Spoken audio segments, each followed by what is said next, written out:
Well, good morning, everyone. Welcome back to our study of 1 Samuel. We're in chapter 27. Let's go ahead and get started. Father in heaven, we humble ourselves before you. Thank you for the opportunity to teach your word. We all want to thank you for the opportunity to study your word. Your word is hard to come by in some countries. Throughout history, it's never been as accessible and available as it is here in our country, and yet our people ignore it like never before.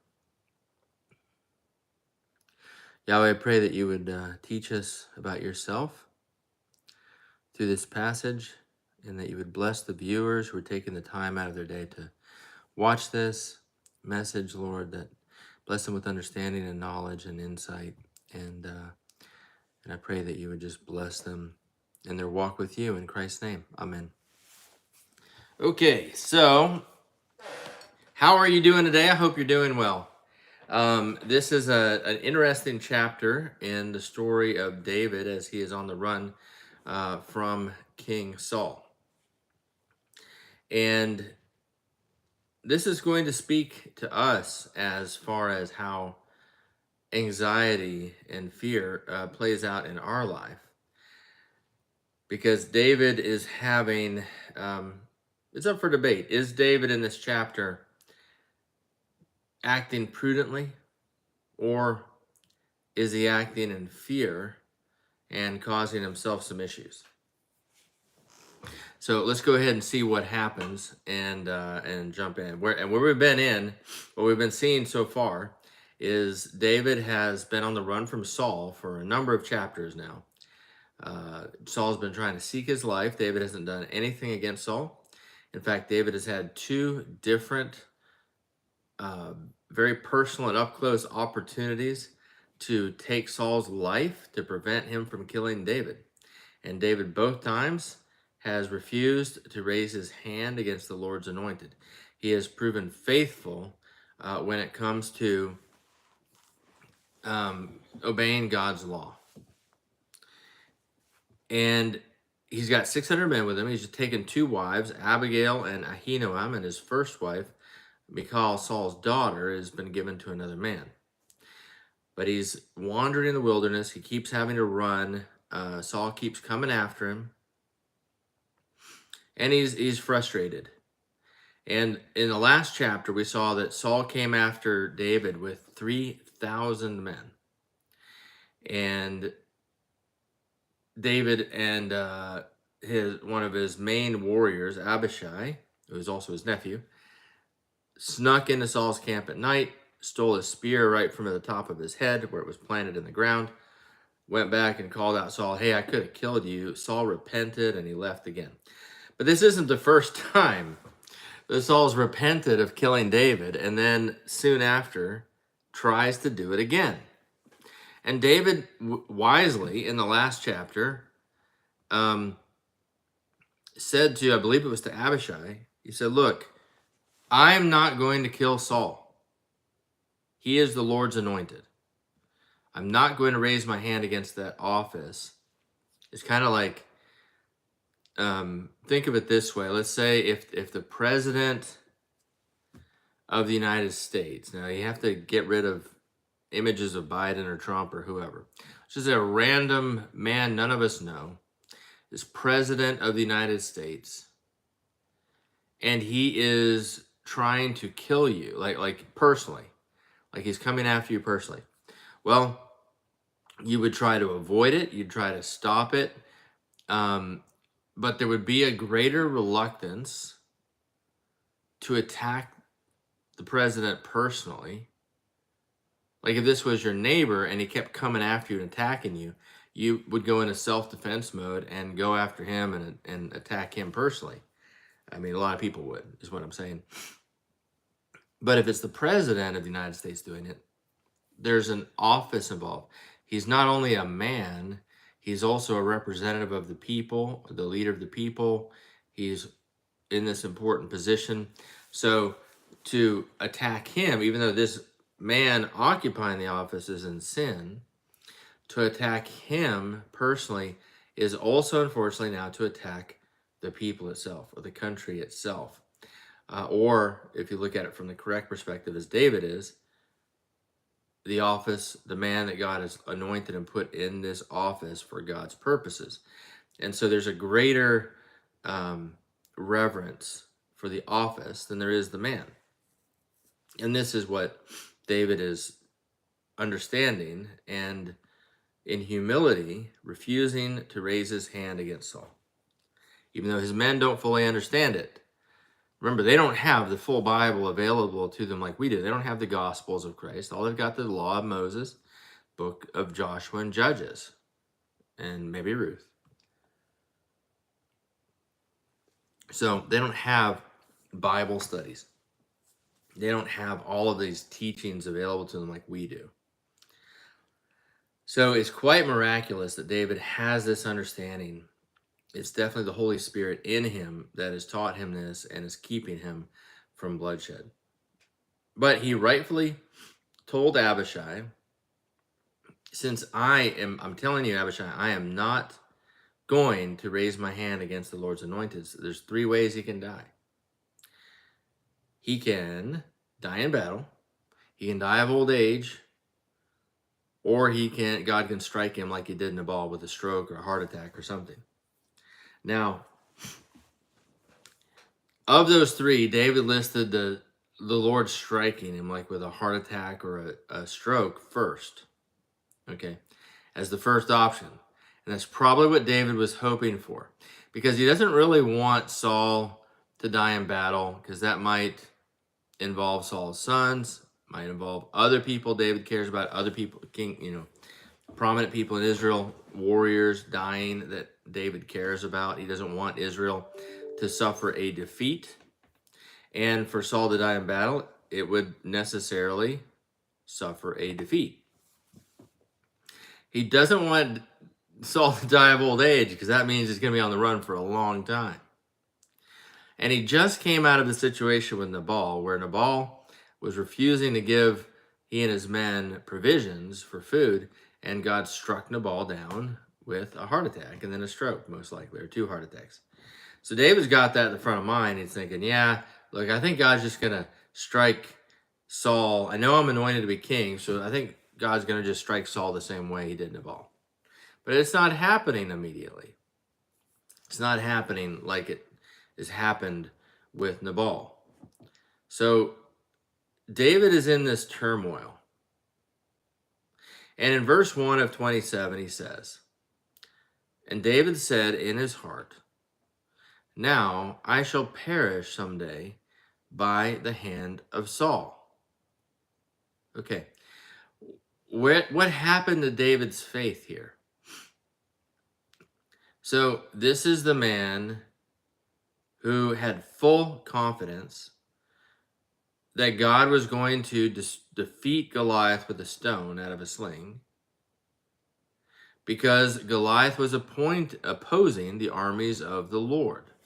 David has a very strong view of God as a strong warrior, and as one who should not be maligned. We shouldn't be irreverent before him. Like, David has a very high respect for Yahweh. And he believes that anyone who opposes Yahweh is going to be destroyed. And that is driving his refusal to touch the Lord Yahweh's anointed, Saul, before his time. And he's had absolute faith sneaking into Saul's camp to take his sword. He's had faith on the run. He had faith with all of it every time he's gone out, when he went after the Philistines, every time he's gone after the Philistines. But suddenly, and he's had everybody telling him he's going to be king. Jonathan's told him he's going to be king. Saul himself has told him he's going to be king twice, once implied, once directly. Abigail told him he's going to be king. Everybody's telling him he's going to be king. Samuel anointed him to be king. He's had faith that this is his destiny. And yet, now I shall perish someday by the hand of Saul. So this is a chink in David's faith here. The moment he went after Nabal was a chink in his faith as well, because it was a moment of anger we had not seen, of self-righteous anger, not godly anger. We had not seen in David before. And here we're seeing the first sign. Well, not the first time. He had this bout of fear the last time he was initially fleeing Saul and he went into Gath. So we'll also remember that the meanings of the names of the areas around Ziph and Maon and the first places he was hiding have to do with darkness, gloominess, depression. And that's because he's in this dark, gloomy. It's not fun to be an outlaw. It's not fun to be fleeing for your life, and the king of the land and 3,000 men are trying to kill you, and you've got to feed and provide for 600 men that are also outlaws. You know, it's not an easy place to be. But then he had this time in En-Gedi, which is spring of the gazelle, or spring of the goat, you know, the mountain goat, which was like a time where David was lighter of heart. Like he's escaped Saul. He's got more confidence. He's jumping around like a goat and getting away from him. Okay. But then last chapter, he went back into the dark, gloomy area. So these the meanings of these names of these places are kind of in a second layer, I think, giving us an indication of David's mood as he's going through this. You know, he's trying to have faith. And many times he's had amazing faith. He's had amazing faith the whole time, honestly. But all of us wrestle with life circumstances and keeping our faith. And David is doing that. That's going on with David. So he went from confident to depressed or fearful, then depressed, then confident again, then back to depressed, and now he's fearful again. And is this wrong? Like, is David, you know, a terrible person because he's wrestling with this? No, it means he's human, and more than that, he's a son of Israel. And the name Israel itself means one who wrestles with God. Because Jacob wrestled with the angel of the Lord all night long and then said, oh my goodness, I have seen God face to face. And he called the place Peniel, which means the face of God. He was wrestling with Jesus. And do you not wrestle with Jesus? Do you not wrestle with the Lord? Are your life circumstances, relationships, finances, health, are these not all, are they perfect all the time in your life? Do you never have any obstacles? Do you have any things where you're saying, why won't God fix this? Why is this like this? Is he ever going to come through? Is God ever going to help me through this? And then you have a moment where it says, oh, he did. I had a breakthrough. He helped me. I overcame this. And then the next week, I've got the problem again. It's back. How do I overcome this again? Is he ever going to get me out of this cycle where I don't have to wrestle with this anymore? Really, the one you're wrestling with is him. This is what it means to wrestle with faith, to work out your salvation with fear and trembling, okay? The entire sanctification process is wrestling with God, just as Jacob wrestled with the angel of the Lord all night long. So we wrestle with God, struggling to have faith, to overcome to overcome these obstacles in our life and maintain faith in him in spite of them. He wants us doing that. That's why he's designed it this way, is so that we will strengthen ourselves, so that our faith muscle will become stronger and stronger and stronger until we've been made into what he wants us to be. And when the dawn comes, which comes the sun, at that time returns the Son of God to us, to earth, and the night is over and the wrestling is over. But the wrestling goes on all night long until the sunrise. And David is wrestling with God.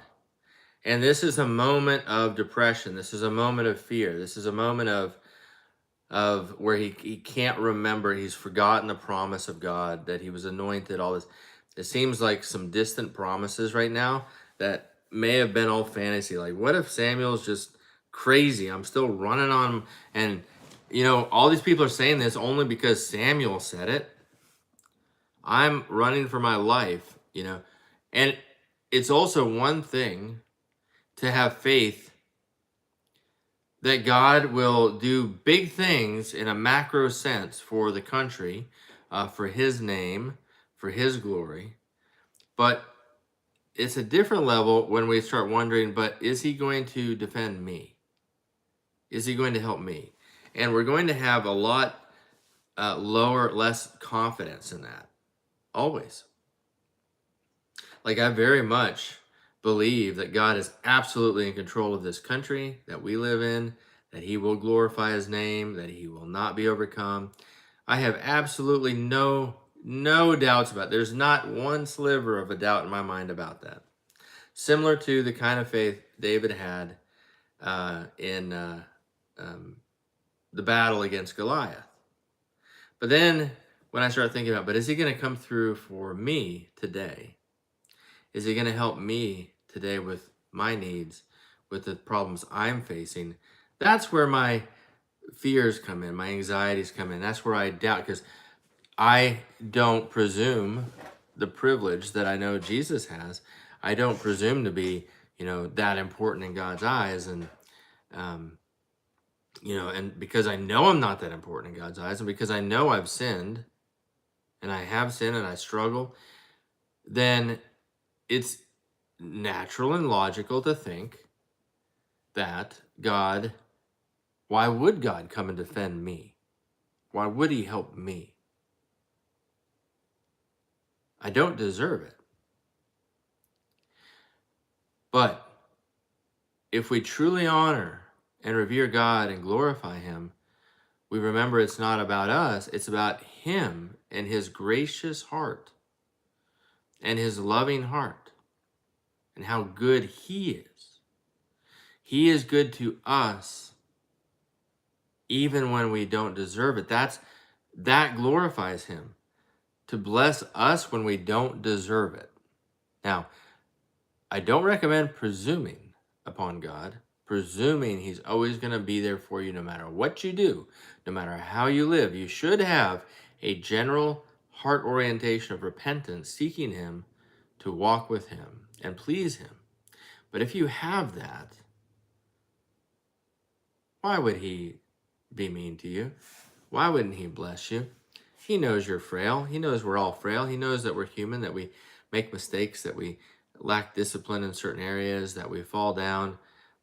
If we're trying, if our heart is oriented towards him, why would he not help us? Is he petty? Is he vengeful on us? No, the truth is, this is a lack of faith on my part when I suspect that he's like mean or vicious or like, nitpicky or legalist, or like, oh, you didn't do that everything perfectly today, so I'm not going to be there for you. God is not like that. He is gracious. Gracious. We have his unmerited favor. Unmerited favor. We are his children if we've been adopted into his family.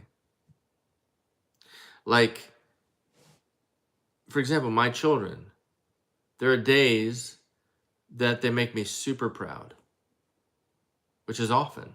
I'm very blessed. I have great kids. Yesterday, for example, was one day I was so proud of all three of them. They're amazing children, so I'm very proud of them. But they have my full heart and love, and I'm there to bless them and help them with whatever they need. There's other days where maybe they're not doing so well. Maybe they're in a bad mood. Maybe they've failed. Maybe they've been mean, or they've said something they would later regret, and I'm not the happiest with them. And I'm not the happiest with them as my children, though. They're still my children, and because they have that status of my child, they have a favor with me, even when I'm mad at them, that a neighbor's child does not have. And that is the definition of grace. An unmerited favor. Anyways, a lot of preaching here before we even get to the first verse, really, huh? Sorry. But I think it's a very important message, and I'm sure it's resonating with a lot of you, because I know this is a struggle I have as well. And David is in this struggle, and so this is a down day for him. He's forgotten. He's lost. He hasn't lost his faith in God, but today he's struggling to believe. He's got a belief. He's lost his faith that God's going to necessarily protect him personally for some reason.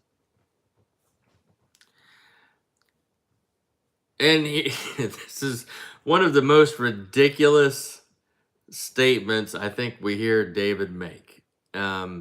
Says, "There is nothing better for me than that I should speedily escape to the land of the Philistines." Really, David, there's nothing better for you than to go to the Philistines, to the land of Gath, where Goliath was from. And last time you were there, you had to pretend like you were crazy because the king was going to kill you otherwise. Remember that? Oh, but there's nothing better for you than this. That's just the most ridiculous statement. And you know what? We say things like this when we're depressed. When we're depressed, we say stupid things. We say things like, there'd be nothing better for me than to kill myself right now. Really? That's nothing better than that? Please. We often say things like this. But no, there's clearly better options for David. He could just continue to have patience and be on the run. He's already escaped Saul multiple times. God has protected him multiple times. God's shown him he's going to protect him. He doesn't need to go to the land of the Philistines. But God is allowing him to go through this process. He's allowing these moments of anxiety because he's got something he's wanting to take David through. But his reasoning is that all of the men around Saul keep stirring up rumors against David, and they're telling him he needs to go to another nation and serve their gods. Meaning, David, as long as David is in the land of Israel with 600 men, Saul, how can you not believe that he's trying to take your throne? He just keeps solidifying himself. He keeps acquiring wives. He keeps wealthy wives. He keeps acquiring, favor of cities that he's defended. He's gaining reputation as he continues to evade you. Saul, he is establishing himself more and more and more, and he's got 600 men now, and now he's got flocks of sheep and goats through his wives. If he would go to another country, then you could relax Saul, because then that would mean that he's just left Israel. He's not a threat. But if he's out there in the wilderness with 600 men, slowly establish himself, what is he doing, Saul? The only thing he's doing, we know Samuel anointed him. There's only one thing he's doing. He's slowly building strength to come after you. The reason he hasn't done it yet is because he's not strong enough yet. This is what Saul's been hearing. But then David twice has proven beyond a shadow of a doubt, that those are lies. Because David doesn't need more men to take Saul's life. When David's been up close right next to Saul twice now, and could have taken Saul's life, and chose not to. He didn't need to continue to build his strength to do that. And so that is irrefutable proof that's not his intention. But the men keep talking. So David's finally, he's decided that there must be wisdom in this.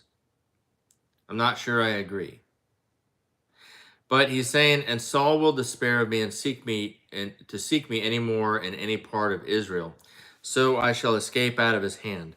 So he's saying, so if I go to the Philistines, the enemy of Saul and Israel, they're not going to attack me there. because they're already at war with the Philistines. So they would have to get through the Philistines all the way to their home territory to get at me. And it'll no longer seem to Saul that I'm leading an armed rebellion.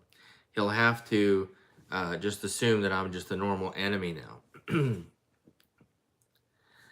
So then David arose and went over with the 600 men who were with him to Achish, the son of Maok, king of Gath. Now, I do want to touch on these names because once again, the name Achish means fearful. Now, we don't really know for sure. I mean, it is a Philistine name, but the best translation we think, scholars think, is it has something to do with fear or fearfulness.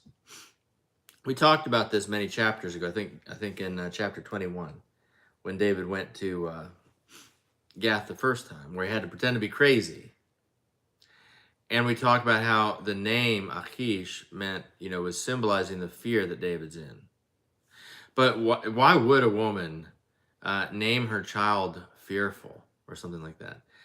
Maybe it means timid. I don't know. I can imagine scenarios. Maybe this was a baby that was slow to come out. Maybe he was like coming out, not coming out. Sometimes babies, you think they're coming and they're not. So maybe she, after the birthers kind of laugh and say, man, that baby was afraid to come out. And so he gets named Fearful, okay, or Afraid. And then how does a guy get to be king with a name like Fearful? Well, he would have twisted it and said, I make you fearful. I make you fearful. I don't know. I'm speculating a lot here, but that's what we think the name means. And it's definitely touching on David's mood. He is exhibiting fear. The son of Maok, which means to squeeze. And again, why would a mother name her child Squeeze? Well, okay, labor contractions are quite the squeeze, right? After, I can imagine all kinds of things she could say to her ladies. Man, I really had to squeeze that one out. I don't know. Sorry. But I can see where it could come from in relation to labor contractions. But Gath means press, not like to press, but a press of fruit, specifically in this case, a wine press. We see this in the name Gethsemane, the Garden of Gethsemane where Jesus prayed. Gethsemane means olive press, right? Gath, that word, that root is for press. So Maok means squeezing, Gath means press, and Achish means fear. And so this time, David's here. He's here because he's being pressed. He's being squeezed by fear. Okay? He's being squeezed by God. God is pressing fear out of him, actually, is what he's doing. Sometimes when we're in these fearful situations, we think that we're growing in fear. And actually, what it can be is, from God's perspective, if you're a follower of Jesus Christ and you're walking with him well, he's actually squeezing you with circumstances to squeeze the fear out of you and move you into faith. So the fear is exhibited momentarily as it comes out of you. But then, as we learn faith, it's gone and wiped away. And he repeatedly has to squeeze us to get more of the fear out. But as long as you're coming out of it and choosing faith, then the fear is getting less and less and less. And David is in this process. So David dwelt with Achish at Gath, he and his men, each man with his household, and David with his two wives, Ahinoam the Jezreelitess and Abigail the Carmelitess. It means Ahinoam, which means my brother is sweetness, and Abigail means my father is joy. So they're very pleasant wives for him that he's very happy with, is the sense. Those were their real names. I don't mean to indicate these aren't real names. She was from Jezreel, which is a city kind of up southern Judah. So is Carmel. And it was told, but now his wives are with him. So he didn't leave them back in the area of Ziph or Carmel. And it was told Saul that David had fled to Gath, so he sought him no more. So David's reasoning was correct. If I go to Philistines, then Saul won't bother me anymore. Now, why why isn't Achish just killing David right off the bat? I mean, David has killed a ton of Philistines, right? Why wouldn't Achish do that? Especially given the story before in chapter 21 where David had to act crazy to save his life. Well, because he's got 600 men with him this time. That's why. He's got 600 seasoned warriors with him who've already defeated the Philistines many times. So Achish has got a choice. These 600 men have come to me with a banner of truce. He says he's on the run from Saul. So I can attack David and kill him here. Or I can take his word for it that he's actually running from Saul. And there's that saying, the enemy of my enemy is my friend. And I can try to ally with him, and that will strengthen me against Saul, because David was one of Saul's best generals. And ultimately, all of the killing of Philistines that David did, it's understood, were done at the orders of Saul. So is David really to blame personally for this in the Philistines' eyes? Not necessarily. A lot of people would, but they also have this understanding he's a soldier. He's a general. He wasn't the king. And now he's the enemy of the king. And so there's a convenient political alliance here. Easier with 600 men to say, you know what? Let's not go to battle right outside the town walls and risk anything. Let's play this out, see what happens. That's what Achish is doing. But then after a time, it says David dwelt with Achish at Gath. I don't think that means necessarily that David is dwelling in Gath, like inside the city walls with 600 men. Those cities were not that large. And that would have put him especially vulnerable to some kind of secret ambush at night.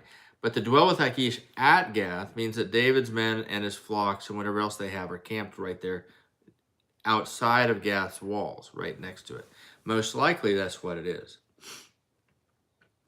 Then David said to Achish, if I have now found favor in your eyes, let them give me a place in some town in the country, that I may dwell there. For why should your servant dwell in the royal city with you? So David is multiple reasons here. He doesn't like being so closely associated with Achish. He's here for protection, but he really doesn't want to be viewed as part of Achish's general army. Okay. He also is tired of being on the run. He would like to have a nice bed, and so would his men. And they'd like to have a town with walls that they can actually stay in rather than just camping all the time. So he wants to put a little distance between him and Achish, and he wants to have a town where they can establish themselves and not be just guests or on the run.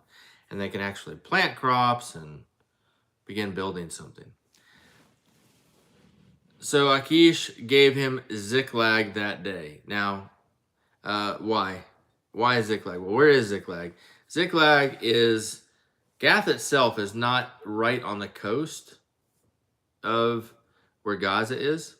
It's a little bit more inland in Israel, but it's definitely in southern Israel. I think it's up there around the Hebron level. Ziklag is lower down at the Beersheba level, if I remember right. But it's kind of halfway between the coast and Beersheba, which is part of Israel. So Ziklag is bordering, it's kind of a frontier. It's kind of a border town with Judah, with Israel. And I imagine it's probably not a town of significance or has been weakened. Because if Achish is giving David Ziklag, then Ziklag is a Philistine town. And that means that up until now, it would have been a target of Saul and David and all the Israelites. So, and it is a border town, which means that this would be one of the main little villages or towns that the Israelites would attack, which means that it wouldn't be very prosperous. It wouldn't have a large population. And the fact that Achish is giving him Ziklag means it's not important to the Philistines, because why would Achish risk a major town on this former enemy that he's still not sure about? Not likely. So more than likely it's saying, okay, we have this town that's kind of been emptied out by the Israelites attacking. It's not important. It's on the border. I can give this to David. Nobody around here is going to care that I gave that town to David. And I'll watch him, and we'll see how he does. Is he going to fight for us, or is he going to fight for Israel? Put him on the border. We'll tell which side he goes to. So that's why. Therefore, Ziklag has belonged to the kings of Judah to this day. So the statement says it's never gone back. Never went back again to the Philistines after. So it must have been gone back and forth, like I was talking about, because it's a border town. But up until the author of this book, which many think was Samuel, but we think that the author of 1st and 2nd Kings was the same as 1st and 2nd Samuel. So most likely, these writings here are actually written by a scribe that is recording the history of Israel long after Samuel. Samuel may have written some of the accounts down, and the scribe has them, and he's compiling them. But this is written later, not what liberal scholars would say later, but later in the history of Israel. So it's saying that at least up until the Babylonian captivity, Ziklag continued to belong to the kings of Judah. Not just the people of Judah, but the kings of Judah. Now, the time that David dwelt in the country of the Philistines was 1 full year and 4 months. So he lived among the Philistines for 16 months, almost a year and a half. And David and his men went up and raided the Geshurites, the Girzites, and the Amalekites. For those nations were the inhabitants of the land of old, as you go to Shur, even as far as the land of Egypt. Whenever David attacked the land, he left neither man nor woman alive, but took away the sheep, the oxen, the donkeys, the camels, and the apparel, and returned and came to Achish. Okay, so who are these peoples? Well, it is a little vague, but my studies tell me that Amalek, which, by the way, if you don't know, I'm not going to spend a lot of time in this video on Amalek. I have in other videos, but Amalek is the perennial enemy of God, those people. The name means people who wring, as in wring the head off a bird, okay? People who wring like that. And they're most likely were based in what is now Mecca, and are the ancestors of Muhammad and the founders of Islam. Descendants of Ishmael and Esau together, they're Ishmael and Esau, some of their descendants, intermarried and begot Amalek. And Amalek has had a hatred for Israel for a long time. And why are they called the people that wring? It's because they wring the blood out of people like a towel, like they're raiders. They continually raid. And this was true even up for Mecca and Muhammad's tribe, even thousands of years later. Continually raiding all their neighbors, taking whatever they can get, wringing whatever treasure they can get out of them. So they are the perennial enemy of God. Geshur is more just southern Israel, kind of from central southern Israel over to Egypt. Amalek would be southern Israel, Negev over towards Saudi Arabia. And Girzites are probably they think from Gezer, but not sure. So it's possible they were actually north of Gath, but I have a feeling, I really think they were living probably there, because Joshua in the south with next to these other peoples, because it would be consistent in the direction. Because Joshua and then later the other tribes of Israel, they took Gezer, which is more north, away from the Girzites or the Gezerites, and if this is the same people. So maybe the remnant of those people went south. But seems like all three of these peoples are very south of Gath, like Ziklag here, Gath up here, these peoples down here. So David's going down here, raiding them. Gath has no way of knowing, because David is eliminating every man, woman, and child. Okay, and we're going to come back to that. Then Achish would say, "Where have you made a raid today?"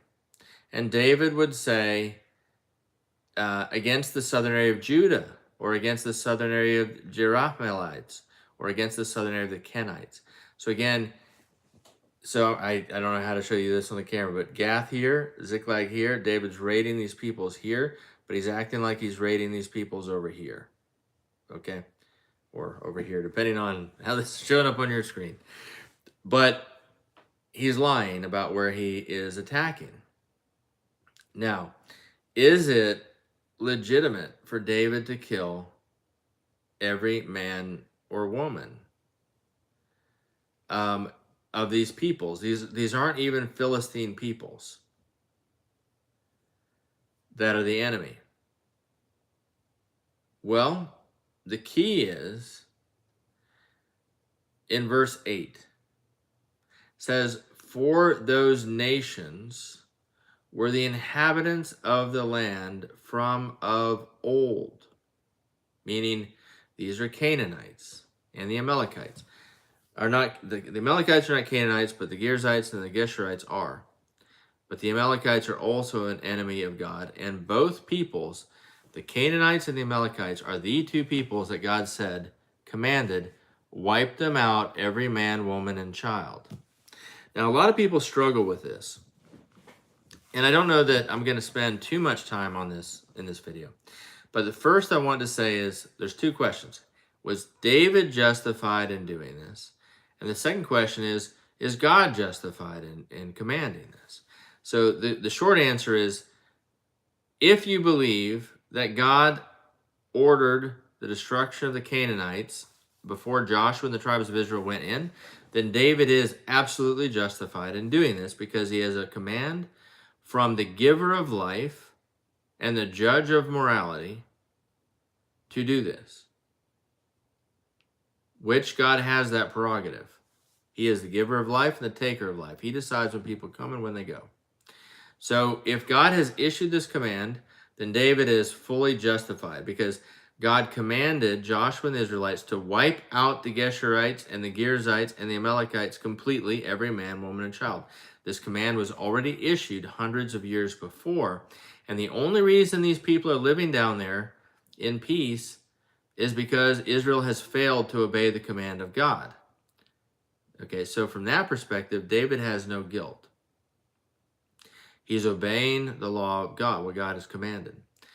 But now, is God justified in doing this?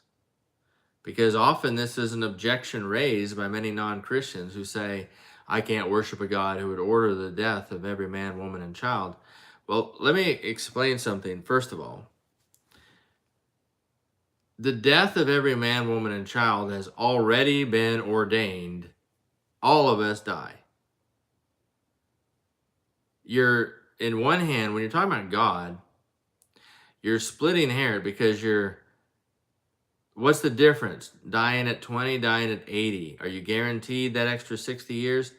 Your creator is the one who decides when you will die at whatever age it is. You're given the life you're given, and that is it. And if you say, I don't agree with that, well, if you don't believe in the God of the Bible, I understand. But you can't reinvent the God of the Bible. You can try to invent a new God of your own imagination, but you can't reinvent the God of the Bible. And the God of the Bible is the creator and author of life, and he is, since he creates life and gives it, it's not immoral for him to take it whenever he wants to take it, first of all. Second of all, he's not unjust, and that's really what people are getting at with this criticism, asking, is God unjust? But we know that the sins that these people were engaged in were quite terrible. They were offering one of the things that they would do, sorry, got a pain there. One of the things that they would do is they would offer their children, their babies, to a god named Molech. And there was this big bronze statue with arms out like this, and they would put, with evil goat head, I believe, or some cattle head, but they would put they would build a fire inside this hollow bronze statue and get it super hot to the point that the arms would glow red. And then they would lay their newborn baby in the arms of this statue and offer it to this god, and the baby would burn alive. And then they would hire these amazing musicians to play music as loud as they possibly could while everybody danced and celebrated. And the music was being played so loud to drown out the screams of the baby. Okay, this is what these people did regularly. So when God issues the command to kill every man, woman, and child, it's consistent with his good, loving nature. Because are not the women guilty of this sin along with the men, burning these babies alive? And the children that are going to be killed, is not a sword thrust more merciful than being burned alive by their own parents? And when the child is killed, will they not come right in front of God and escape hell because they haven't reached the age of accountability? And will they not live in paradise forever with God? See, now if you don't believe in the God of the Bible, then that may not make any sense, okay, to you. But I don't think those people are watching this video. But you can't use the morals of the Bible to attack the God of the Bible who established those very morals. It's circular reasoning. Anyways, David is fulfilling the command of God. Now, is he legitimate in this lie?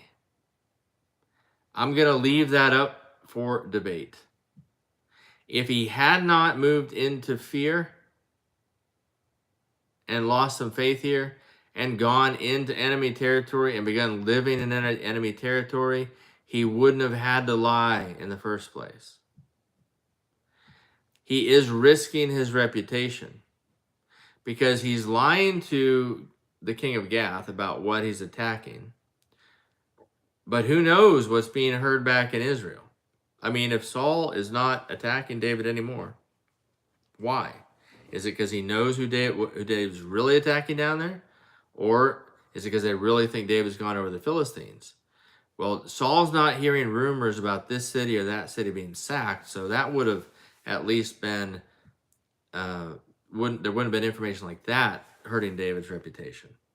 But he's giving opportunity for rumors to fly. David is giving opportunity for his kingship, his right to rule as king, to be put in question. So overall, I don't think, and in verse 11 it says, David would save neither man nor woman alive to bring news to Gath, saying, lest they should inform on us, saying, thus David did. And thus was his behavior all the time he dwelt in the country of the Philistines. For a year and a half, he attacked these Amalekites, Girzites, and Geshurites, and not Judah, but he would lie and say it was Judah, because Achish would ask him regularly, hey, where'd you go out today and raid? And David is, by the way, he's also building up his wealth. He's getting all kinds of sheep and oxen and donkeys and camels for he and his men. He's finally providing for his men. And this is often what a human solution does. It looks like a good answer to our problems. It's a win-win-win. I'm going to escape Saul, finally have a place to settle down with my wives, build up some wealth, and I can secretly attack the true enemies of Israel. Seems like a win-win-win-win. You know, and that human solutions often seem that way, kind of like Abraham sleeping with Hagar to birth Ishmael, which was the father of Amalek in the first place. These human solutions often seem like a good idea, but they're usually not. And I think that we don't really see in the text any consequences coming from David, for David from this. Not immediately, not anything obvious anyways. So it would seem overall that God had a mercy on David while he's doing this. And this is part of God's plan for some reason. It says, so Achish believed David, saying, he has made his people Israel utterly abhor him. Therefore, he will be my servant forever. So Achish is believing David's doing this. He's gaining affection for him. He's thinking, hey, Israel is going to hate this guy now. I don't have to worry about him at all. So it's a false sense of security David's building in this guy. And his intention is, if they're ever drawn into battle, he's going to suddenly turn on Achish and attack him in a traitorous way, which again, I don't really like that approach. I think we need to be clear about whose side we're on. I don't like lying, deceit, these things that an intelligence service might do, even though it seems very practical. So I don't think this is David's best. Well, I don't think that this is necessarily the best thing for him to be doing, but he's doing it. And, perhaps a lesson that we didn't really want David to learn from this, that he's learning, is that he can come up with his own little plan and have it work out. And that little seed may be what eventually leads to Bathsheba. So, definitely the desire to stop fighting and settle down led to Bathsheba.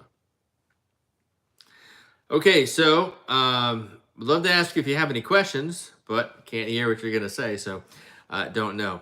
Anyways, this is a very interesting chapter, and David still remains a man after God's own heart, and he was in a difficult time, and I don't know that I would do any better. I've come up with my own human solutions many times. But as we're moving into difficult times in our own country, let's take a lesson from this and commit to wrestling with God and letting him squeeze the fear out of us by choosing faith, and not coming up with human solutions to solve our problems, but instead waiting on him to solve our problems. So anyways, that is the teaching for today. I hope you guys have a great day, and we'll see you very soon.